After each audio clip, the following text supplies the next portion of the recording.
नमः सिद्धेभ्यः।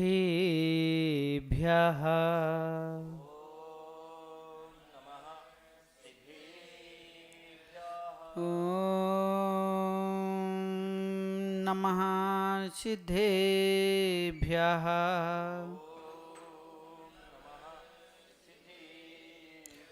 ॐ नमः सिद्धेभ्यः।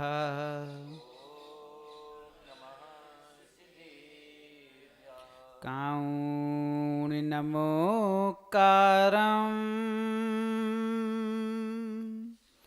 अरिहन्तारं तहे विषेधारम् आर्यवज्झायारं लोयमीयशविसाहुरम्।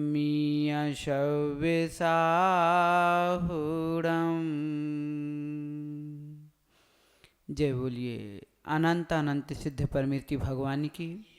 जय बोलिए देवादिदेव एक खज्जाराट श्री आदिनाथ भगवान की। जय बोलिए देवादिदेव एक खज्जाराट श्री चंदा प्रभु भगवान की। जय बोलिए परम पूज्य अध्यात्म योगी आचार्य भगवान कुंद कुंद स्वामी की। जय बोलिए परम पूज्य आचार्य भगवान विमल सागर जी महाराज की। जय बोलिए परम पूज्य आचार्य भगवान विराग सागर जी महाराज की। जय बोलिए परम पूज्य आचार्य भगवान विशुद्ध सागर जी महाराज की। जैन धर्म की जय।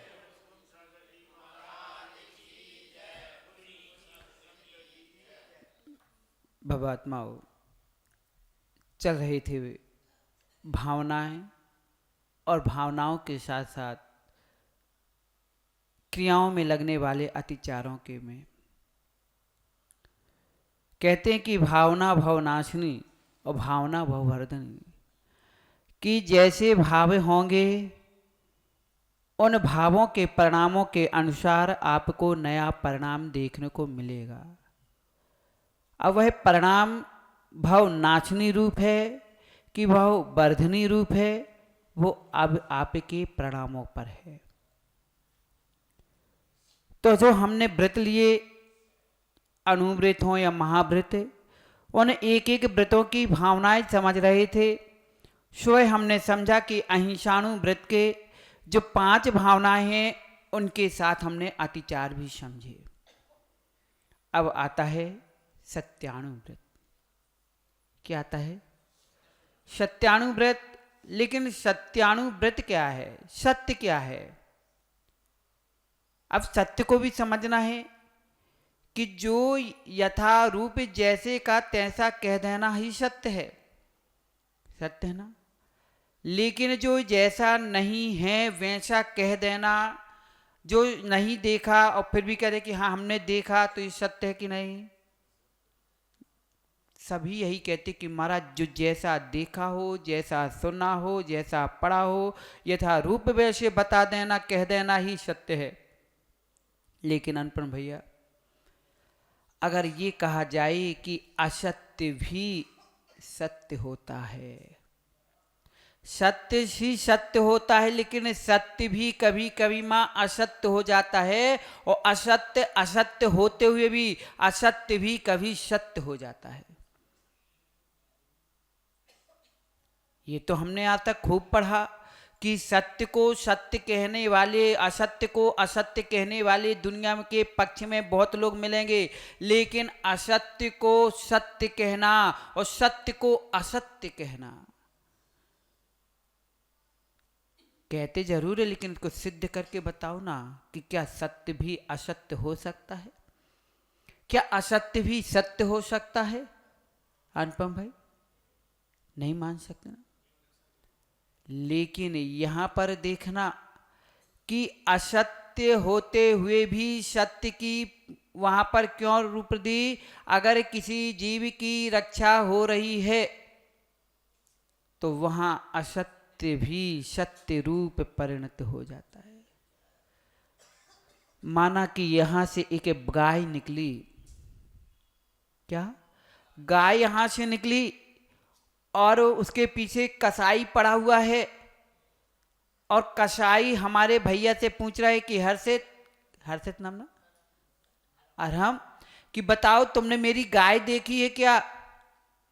अब अरहम भाई बोले कि मैं तो सत्यवादी हूं, मैं झूठ क्यों बोलूं, मैं तो सत्य का आलंबन लेके ही सत्य का पुण्य कमाऊंगा, पाप क्यों कमाऊं। हाँ भाई, यहां से गाय निकली है। अरहम भाई, तुमने सत्य बोला था ना। हाँ महाराज, हमने सत्य बोला है कि यहां से गाय निकली है, इसलिए हम सत्य बोल रहे हैं कि हमने झूठ कहाँ बोला। देखिए निकली है तो हमने बोला है, अब इसमें झूठ बोलने की क्या बात थी, हमने तो देखा तो बोल दिया, क्योंकि हम पाप नहीं कमाना चाहते। लेकिन अरहम भाई, गाय वहां से निकली, कसाई उसके पीछे पड़ा था, और तुमने सत्य देखा था, सत्य ही कहा था, लेकिन ये सत्य तुम्हारा उसके जीव का घात कराने वाली हो गई, इसलिए वो तुम्हारा सत्य असत्य रूप हो गया और तुम्हें पाप पुण्य की जगह पाप का आश्रय हो गया। अब तो महाराज क्या झूठ बोल देते क्या हम? बेटा, अगर किसी की रक्षा हो रही है, प्राणों की रक्षा हो रही है, विवाद खड़े होने से या तो वहां पर मौन धारण कर लो, या अगर जी भी रक्षा होती तो वहां असत्य भी बोलना पड़े तो वो भी स्वीकार कर लो। लेकिन ये दोष में भी दोष होते हैं, लेकिन ये दोष सत्य में भी मां कौन कौन सी भावनाएं होनी चाहिए? जो सत्य व्रतों का पालन करना चाहिए, लेकिन सत्य कहाँ कहाँ चूक जाता है। जब हम किसी मार्ग से निकलते हैं, किसी रास्ते से निकलते हैं, तो वहां पर एक बोर्ड में लिखा रहता है पंडित जी की नजर हटी दुर्घटना घटी। बस थोड़े भी अपने परिणामों से विचलित हुए, थोड़ी भी अपने विचारों को तुमने किया, बस नजर हट गई, दुर्घटना घट जाती है। तो पहले कहते हैं, उनमें भी 5 भावनाओं में कहते हैं कि पहले क्रोध का त्याग करिए, क्योंकि मां कभी कभी सत्य बात भी क्रोध में कही हुई असत्य हो जाती है। क्या समझ में आ रहा ना? क्रोध, हमारे अनुपम भाई आए और अरहम ऐसा काम कर देना, लो बेटा तुमने ऐसा काम किया, तुम अब ऐसा रख लेना। अब अरहम को आई गुस्सा कि काम उनने किया और मैं अपने ऊपर क्यों इसका दोषारोपण करूं, क्यों इसको ग्रहण करूं, और झुलझा पड़े कि ये काम तुम उनका था, मेरा थोड़ी था, उनको ही बोलो, हमसे क्यों बोलने आए हो। बस बेटा तुमने क्रोध बस ऐसे वचन बोल दिए कि अब वो वचन भी उसको ऐसे लग गए कि चला गया सत्य। इसलिए क्रोध में भी मां कभी कभी आप क्या करते हो, सत्य बात को छिपा ला देते हो। कभी कभी क्रोध में भी मां ऐसे सत्य वचन को ही बोलती हो, लेकिन ऐसी जगह बोल देती हो कि जहां बोलना नहीं था। माना कि घर में 2 भाइयों की बात थी, आपको पता थी, लेकिन आपने क्रोध में बबल पड़े, पता चला तुमने क्रोध में बोला लेकिन सत्य बोला, लेकिन वहां अब लाठी चल गई, हो गई हिंसा, वहां हो गया विवाद, खड़ा होगा झगड़ा, टूट गया धर्म। क्या हो गया?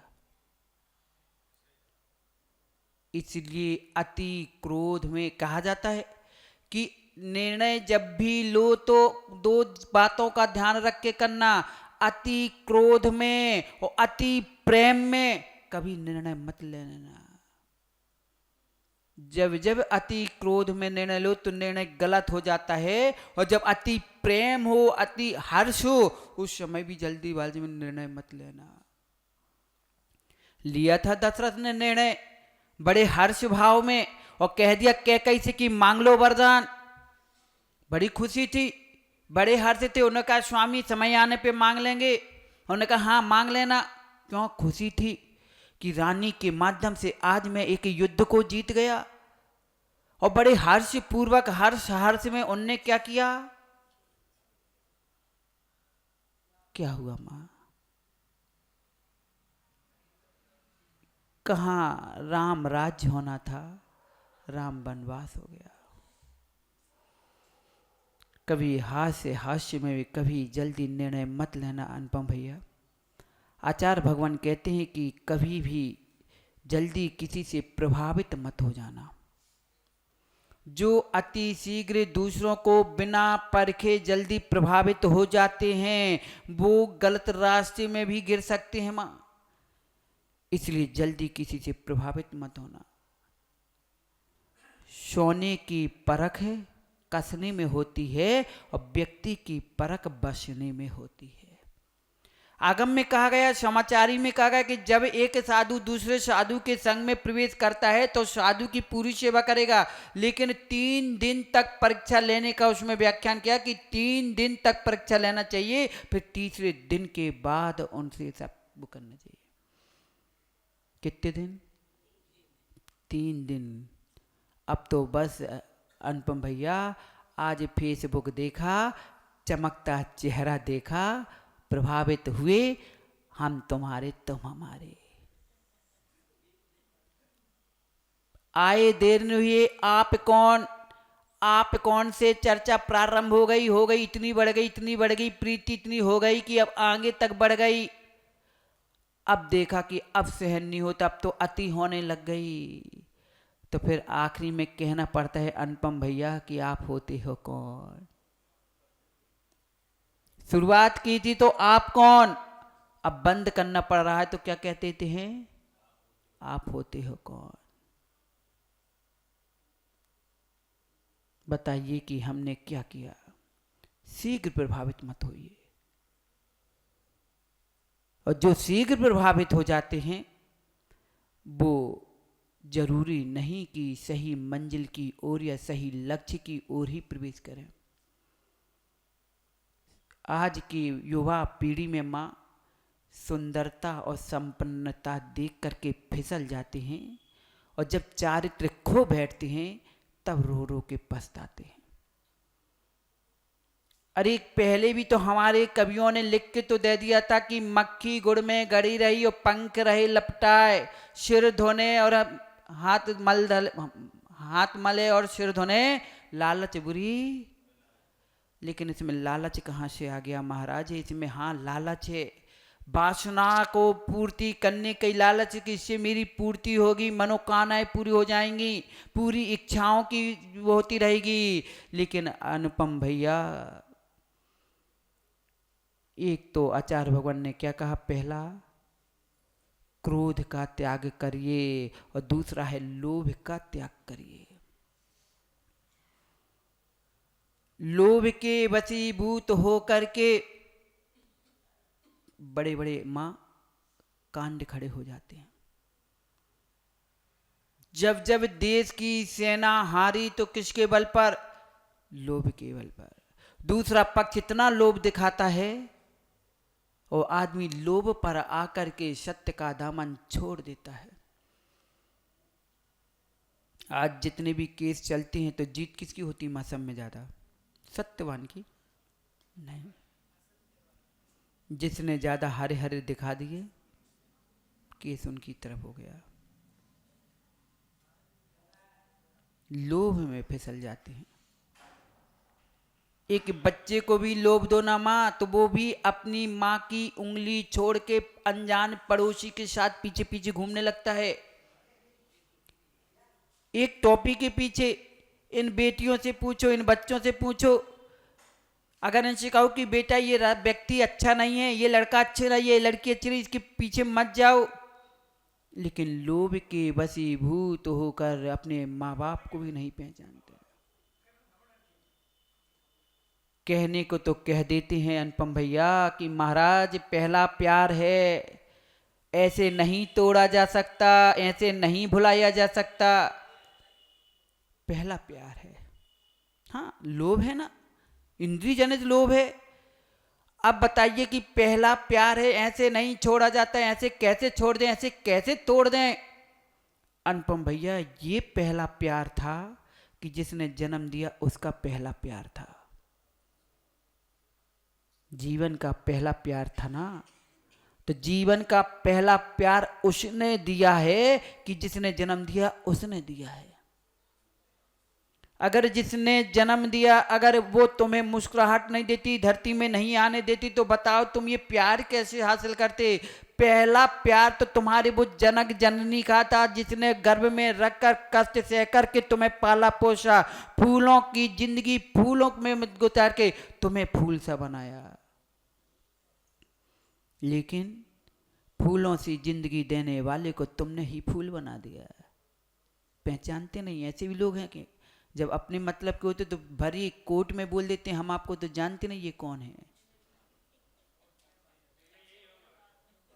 अरे माँ, एक एक पैसे के पीछे बेटा माँ को भी कटहरे में खड़ा कर देता है, भाई भाई को खड़ा कर देता है, यहाँ तक कि पिता को भी घर से निकाल देता है। किसके बल पर? लोभ के बल पर।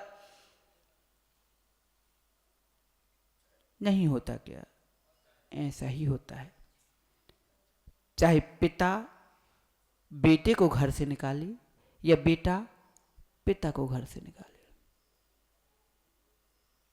लोभ ऐसी है। जरूरी नहीं कि पैसों का ही लोभ हो, धन का ही लोभ नहीं माँ, इंद्रिय जनित सुख के लोभ के कारण भी आज बच्चों के मोबाइल छुड़ाओ तो माँ बाप पे हाथ उठाना स्वीकार है। मोबाइल नहीं छोड़ना, खाना छोड़ देंगे, घर छोड़ देंगे, माँ बाप छोड़ देंगे, लेकिन मोबाइल नहीं छोड़ेंगे। अगर लड़की से आसक्तिपन आ गई तो लड़की नहीं छोड़ेंगे, चाहे पूरा खानदान गांव शहर छोड़ने को तैयार हो जाएंगे, विदेश भागने को तैयार हैं। आ रहा ना अनुपम भैया? बस दादाजी ऐसा नहीं है, लोभ सबको नहीं हो, सभी को कषाय सताती हैं। क्रोध भी आता है, मान भी आता है, मायाचारी भी आती है, लोभ भी आता है, सबको चारों कषाय आती हैं। ये लोभ कषाय ही तो ऐसी है ना कि जो 10वें गुण स्थान के वहां तक पहुंच गया। सूक्ष्म संप्राय में क्या है भैया हमें अनुपम? यही तो लोभ है, किंचित लोभ वहां पर भी प्रवेश कर गया। फिर तो हमारे पास तो लोभ भरा ही है। लेकिन लोभ के वशीभूत होकर के जो सत्य को असत्य भाषण करता है, उसकी क्या दशा होगी। कई बार अनुपम लोभ के कारण भी आदमी झूठ बोल देता है और भय के कारण भी झूठ बोल देता है। आपने कथा पढ़ी होगी मां, नारद और वसु की। झूठ पर्वत कहां गया और नारद क्यों गया? बस कि एक थोड़ा उसको भय था, एक लोभ भी था, भय भी था। मेरे गुरु का बेटा है, अब उसके पक्ष में बोलना है, मैंने वचन दिया है, नहीं देंगे तो मेरा एक भाई ये डला था, लोभ भी था कि मेरा भाई गुरु भाई का है, तो सत्य की जगह असत्य बोल गया। लोभ के कारण पांडवों ने क्या किया? लोभ के कारण पंडित जी कौरवों ने पांडवों को धोखे से पहुंचा दिया कि ये आपके लिए लाखा महल बनाया गया है, आप लाखा महल में प्रवेश करिए, और फिर रातों रात आग लगा दी। क्यों? मर जाएंगे तो पूरा मेरा हो जाएगा, ना क्या होगा, ना रहेगी बांस ना बजेगी बांसुरी। किसके बल पर? लोभ के कारण। आज जितने घर में विसंवाद खड़े हो रहे हो, परिवार में, समाज में, लोभ के कारण। अब आपको समझ में आए ना आए पंडित जी, एक भूख भी लोभ है। भूख भूख। अब ये आदमी जब जन्म लेता है तो भूखा लेता है और मरता भी तो भूखा ही होके मर गया, तो क्या जीवन जिया? भूखे होके मरा। सभी लोग भूखे हैं। पंडित जी आज भोजन किया? पंडित जी आज भोजन तो किया होगा ना, पेट तो भर गया ना अनुपम? भोजन किया ना आज? कर लिया, पेट भर गया, लेकिन भूखे हो कि नहीं हो? भूखे हो कि नहीं? महाराज भूखे हैं इसलिए तो यहाँ बैठे हैं, अगर भूख नहीं हो लगती तो यहाँ क्यों बैठते। अरे भूख का मतलब ये नहीं कि रोटी के टुकड़ों के भूख, किसी को नाम की भूख है, किसी को धन की, किसी के रूप को, किसी को मत की, सभी को भूख की भूख लगी है। उस भूख के पीछे व्यक्ति क्या नहीं कर लेता। अब महाराज आए हैं, नहीं जाएंगे तो लोग क्या कहेंगे कि तुम्हारे गांव में आए तुम्हें नहीं आ रहे इसलिए जाना पड़ रहा है। अरे महाराज हमारा नाम लेते हैं, हमारा नाम चलेगा इसलिए महाराज पा जा रहे, ये भी क्या है, भूख ही तो है। लेकिन बिना भूख के कुछ होता भी नहीं है। इतने लोग मां क्यों आ रहे हो यहां, और लोग भी तो हैं साबर में, सभी लोग क्यों नहीं आ रहे हैं, क्यों नहीं आ रहे। मां भूख नहीं है, भूख नहीं है लेकिन भूखे हैं। किसी को पैसों की भूख है, किसी को मान प्रतिष्ठा की भूख है, किसी को किसी न किसी की चीज की भूख है, लेकिन भूखे हैं। लेकिन जिस चीज पर भूख होना चाहिए उस रूप में भूख नहीं है। माना कि हमारे दादाजी ने खूब अच्छा व्यंजन बनाया कि सावन में जो भी आएगा अच्छा अच्छा भोजन खिलाएंगे। उसमें हमारे दादाजी क्या नाम भागचंद जी को बुलाया कि भागचंद जी तुम्हें भी आना है आज हमारे यहाँ भोजन करने। अब भागचंद जी कहे ठीक है हम आ जाएंगे। भागचंद जी जब पहुंचे, अब वो समय गए माँ कि पहले बैठाल के खिलाया जाता, अब तो सीधे खुला रख देते हैं बफर खाई किलो जो देखो और खाओ उठाओ चलो। अब भागचंद जी ने पूरी टेबल देखी, खूब मुस्कुराए और कहा पंडित जी सब कुछ बना है लेकिन वो नहीं है। अब पंडित जी बोले कि भागचंद बता तुम्हारे मन का क्या नहीं है, बोल क्या नहीं है, अभी बताओ। अभी मिस्त्री बैठे हैं, केकड़ी का भी मिस्त्री है, जयपुर का भी मिस्त्री है, सारे मिस्त्री बैठे, जो बोलोगे वो बनवा के खिलाएंगे, बोलो तो, लेकिन भूखे मत जाना। उन्होंने कहा पंडित जी ऐसी कोई बात नहीं है, सब अपने ही घर के हैं, कोई बड़ी बात नहीं, लेकिन सब कुछ है, कोई चीज की कमी नहीं, लेकिन वो नहीं है।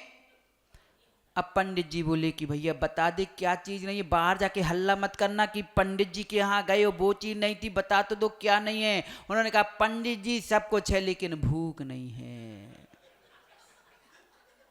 क्या नहीं है, भूख नहीं है। अब भूख नहीं है तो कितने भी सारे व्यंजन रख दो सब व्यर्थ है। अब भूख नहीं है तो कोई क्या करे, सब कुछ परोस दिया पंडित जी। ऐसी अब महाराज आए हैं, महाराज सब कुछ परोस के देना चाहते हैं, लेकिन अब कोई को भूख नहीं तो महाराज जी क्या करें। महाराज आप में कोई कमी नहीं है, आप में सब कुछ है, सब कुछ है, लेकिन वो नहीं है। तो पंडित जी क्या करेंगे बेचारे, सब तो बनवा लिया, सब तो दिखा दिया, लेकिन वो क्या नहीं है माँ, अब भूख नहीं तो कहाँ से लाएं। लेकिन फिर भी भूखे बैठे हैं। ये लोभ कचा, ये भूख ऐसी है कि किसी को नाम का, किसी को दाम का, किसी को मान का, किसी ना किसी रूप में उसको बैठा है भूख। और ये भूख सत्य से दूर करती जा रही है। जब तक इस तृष्णा के बीच में भंवर में बैठा व्यक्ति फंसा रहेगा तब तक यह सत्य के निकट नहीं पहुंच पाएगा। और सत्य के निकट पहुंचना है तो इस भूख से दूर होना पड़ेगा, इस लोभ से दूर होना पड़ेगा। जाकर के पूछ लेना जितने तीर्थंकर बने हैं उनसे जाकर पूछना कि तुम तीर्थंकर कैसे बन गए, तो वो भी कहेंगे भाई मैंने एक एक गुण स्थान बढ़ते बढ़ते पहले से भूख से दूर हुए हैं, पहले लोभ से बचे हैं, तब कहीं अपने सत्य की सत्ता को प्रवेश कर पाए हैं। अगर हम यहीं लटके रहते तो अपनी सत्य की सत्ता पे प्रवेश नहीं कर पाते। भय, किसी को वेदना भय, भय भी आप मालूम है कितने प्रकार के, 7 प्रकार के भय। इन भय के कारण भी व्यक्ति सत्य पे सत्य नहीं चल पाता। अगर आपसे कहा जाए कि पंडित जी अब तो उम्र हो गई, अब तो सत्य पे चल लो, तो महाराज चल तो रहे हैं सत्य पे, तो चल रहे, कहाँ चल रहे हो सत्य पे? अगर सत्य पे चलते, लेकिन भय तो बैठा महाराज, इतनी ठंडी कौन सहेगा? कौन गर्मी में एक टाइम पानी मिला नहीं मिला कौन चलेगा, कौन केस करे? यही तो भय है पंडित जी। अभी भय तुम्हें सत्य पे कहाँ ले जा रहा है? अभी तुम असत्य की चादर पे सत्य का भान मान करके बैठे हो, लेकिन सत्य पे नहीं बैठे हो। भागचंद जी क्या सत्य का रूप बना के बैठे हो? जो तुम्हारा भेष दिख रहा है ये सत्य का भेष है क्या? नहीं है। लेकिन भागचंद जी सत्य सही है ना? भागचंद जी ही है ना? हाँ भागचंद जी है, लेकिन क्या भागचंद जी का ऐसा है कि नहीं है? सत्य के रूप में तो ये बैठे हुए हैं, ये बैठे हुए हैं जैसा प्रकृति में जैसे जन्म लिया यथाजात स्वरूप हो। जो रूप है उसी रूप पे सत्य पे की न ठंडी न गर्मी न बरसात कुछ भी नहीं, सभी परिस्थितियों को सहन करते हुए अभी भी पूर्ण सत्य की प्राप्ति करने के लिए पुरुषार्थ कर रहे हैं।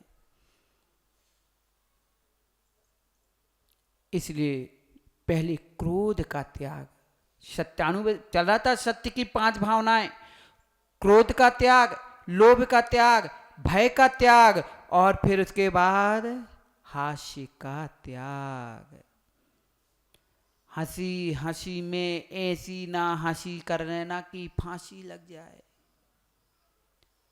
हाँ मजाक भी ऐसी करो, मारा हम तो मजा लेने के लिए मजाक कर रहे थे, लेकिन मजा लेने के लिए मजाक तो करो, लेकिन ऐसी मजाक मत करो कि जीवन का ही मजा चला जाए। किया था थोड़ा सा मजाक देवों ने लक्ष्मण के सामने जाकर के कि तुम्हारे रामचंद्र जी मर गए, क्या हुआ?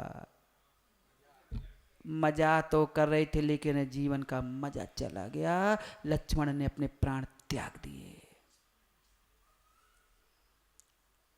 मजाक लेने के लिए, परीक्षा लेने के लिए तो कर रहे थे, हंसी करने के लिए। देखो कितना प्रेम है, देखें तो इनका प्रेम। लेकिन ऐसा प्रेम पंडित जी, एक बार क्या हुआ, आचार्य भगवान सुनाते हैं कि एक व्यक्ति ने एक पत्र लिखा, किसके नाम? अपने मित्र की पत्नी के नाम। किसके लिए? मजाक करने के लिए, कि हम तो मजाक में लिख दिया पत्र, और वो पत्र उसके घर में छोड़ दिया, वो पत्र उसके पति को पड़ा, और पति के हाथ में पत्र पड़ा, और उसने पढ़ा और अपनी पत्नी पे झुलसना शुरू कर दिया। पत्नी कह रही मेरी कोई बातचीत नहीं, मैं ऐसी क्यों, मैं तो तुम्हारे अलावा किसी को देखती सुनती नहीं, लेकिन नहीं, अब वो मानने को तैयार नहीं, और इतनी नौबत आ गई कि दोनों पति पत्नी तलाक लेने की नौबत पे हो गए। हो गया मजाक, हो गया मजाक। क्या करते हैं, बस छोटा सा मैसेज बनाया, चैट करके छोड़ दिया, और सामने वाले ने पढ़ा, और सामने वाले पे मजाक मजाक में पूरा मजा चला गया। इसलिए हास्य का त्याग, हास्य त्याग, ऐसा मजाक मत करो कि किसी के जीवन का मजा ही चला जाए। अरे इतना हंसो कि जीवन भर हंसते रहो, लेकिन इतना मत हंसना कि दूसरा देखकर शंका में चला जाए।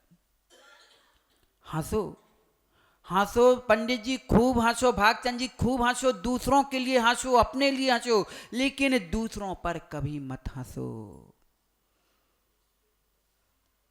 दूसरों के लिए तो हंसो, लेकिन दूसरों पर मत हंसना। जो कल शेर जैसे दहाड़ते थे, अब बिल्ली जैसे दब के बैठना पड़ रहा है। दूसरों के घर में क्या कांड गलत हो गया, उनकी खूब खिल्ली उड़ाई की फलाने की ऐसा ढिकाने की, यहाँ अब जब अपना समय आया और अपने ही घर के पोता पोती ने गलत काम किए, अब बैठ गए बिल्ली जैसे दब के। अब दहाड़ो ना, अब दहाड़ के दिखाओ। पहले तो खूब उचकते थे ना कि इसने ऐसा किया, इसको निष्कासित करो, इसने ऐसा किया, इसको पूछने लायक नहीं। अब बताओ तुम्हारे घर में चोर घुसा, अब बताओ क्या हंस के बताओ। इसलिए नीतिकार कहते हैं कि दूसरों के कांच के दरवाजे पर पत्थर फोड़ने से डालने से पहले अपनी खिड़कियों के कांच देख लो। मत करो ऐसा। सत्य को है ना, सत्य ही तो बोल रहे थे, अब सत्य ही तो बोल रहे थे तो अब सत्य तो बोलो। अब तुम्हारे घर में हुआ, अब तुम तो बोलो, सत्य तो बोलो ना। पहले तो सत्य थे, अब क्या असत्य हो रहे हो। पूरा जीवन निकल गया। फिर आता है मां अनुवीची कि जो नहीं, कैसा भी हो, हंसी मजाक में यहाँ की वहाँ, वहाँ की यहाँ करते रहना। क्या है, कभी आगम के अनुसार बोल पाए क्या? नहीं। जो हमारे मन का हमने तो बोल दिया, क्योंकि हमारी सुविधा देखी। लेकिन नहीं, आचार्य भगवान कहते हैं कि आगम के अनुसार बोलना। भले ही चर्या का पालन कर पाओ या ना कर पाओ, उसकी गलती स्वीकार करना कि भाई मुझसे तक ज्ञान नहीं है, मुझ में इतनी शक्ति नहीं, ये चर्या में पालन नहीं कर सकता। लेकिन आगम में ऐसी चर्या का व्याख्यान है। ऐसा नहीं कि अरे तो सब ऐसा लिख दिया आचार्यों ने, लेकिन ऐसा होता थोड़ी है। कौन कर रहा है इतनी गर्मी में, कौन सह रहा है इतना? कहाँ लिखा है पंखे का त्याग? कहाँ लिखा है एसी का प्रयोग नहीं कर सकते? कौन से आगम में लिखा है? नहीं। अपने मन की नहीं बोलो, जो आगम में है यथा स्वरूप वही बोलो। और कमी अपने में अवलोकन करो कि नहीं, हम में कमी है, क्योंकि पंचम काल के हैं, हम पे नहीं इतना शयनन, इसलिए हम में शिथिलाचार्य शक्ति। लेकिन आगम में ऐसा नहीं, आगम में तो ऐसा ही है। पंडित जी, आगम में तो आहार चर्या के लिए भी नहीं लिखा। वो तो सहनन नहीं है, तो वो तो अपवाद मार्ग में निकलना पड़ रहा है, कोई आगम नहीं है। इसलिए सत्य को सत्य जानने के लिए मां बहुत कुछ पाना पड़ेगा और बहुत कुछ खोना पड़ेगा, बहुत सी चीजों का त्याग करना पड़ेगा। अभी तो 5 भावनाएं हैं कि क्रोध न करना, लोभ न करना, भय न करना, हास्य न करना, अनुवीची भाषण। अब आते हैं इसमें भी देखना अतिचार। अतिचार भी होते हैं मां। अब उन अतिचार के लिए समय हो गया है, पुनः समझेंगे पंडित जी, पुनः समझेंगे अभी, क्योंकि कम समय में इतना सा बता देना असंभव है।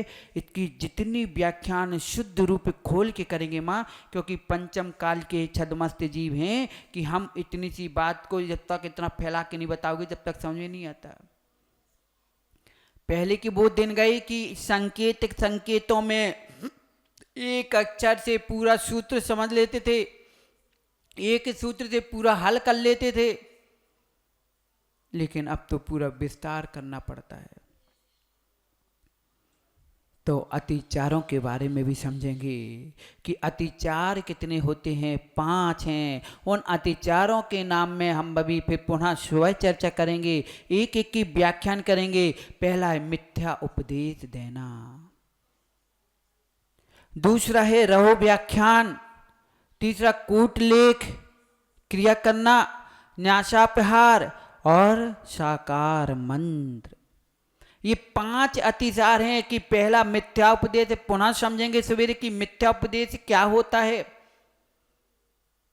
क्या होता है रहो व्याख्यान, क्या होता है कूटलेख क्रिया, क्या होती है न्यासापहार और क्या होता है मंत्र साकार। एक एक के माध्यम से समझेंगे कि हम अपने सत्य को कैसे बचाएं, सत्य व्रत का पालन कैसे कर सकें।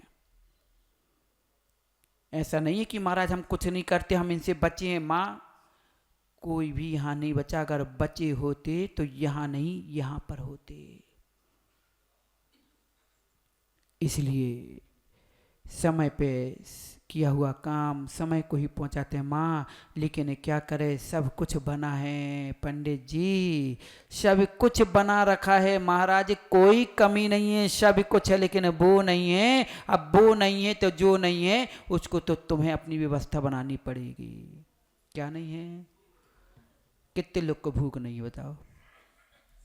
महाराज भूख लगी, बस समय हो गया, छोड़ो तो अभी हम जाके देख रहे हैं। भूख ही तो है महाराज। अब समय हो गया, आप भी समझ रहे हो, हम भी समझ रहे हैं कि आप कह रहे हो भूख नहीं है, कैसे नहीं है भूख, अभी जा छोड़ो, बस समय हो गया, हम बच जाके ले रहे हैं। लेकिन जिसके लिए भूख, इंद्र शरीर की भूख के लिए मिटाने के लिए रोटी के टुकड़े देखे, लेकिन आत्मा की भूख मिटाने का कभी भूख ही नहीं लगी, नहीं लगी। सांसारिक सुख पाने के लिए हमने वो सुख को छोड़ दिया, उन रास्तों को छोड़ दिया जहाँ हमारी आत्मा का परमानंद सुख है। जो सुख हमारे ही पास है माँ, कहीं दूर नहीं है, अभी हमारे ही पास है, लेकिन उद्घाटित नहीं है। अब उद्घाटित कब करेंगे? जब इसके आगे सुनेंगे। बोलिए महावीर भगवान की। और जिन लोगों को अभी नेमीनाथ मंदिर चलना हो तो अभी भी चल सकते हैं, ठीक है ना।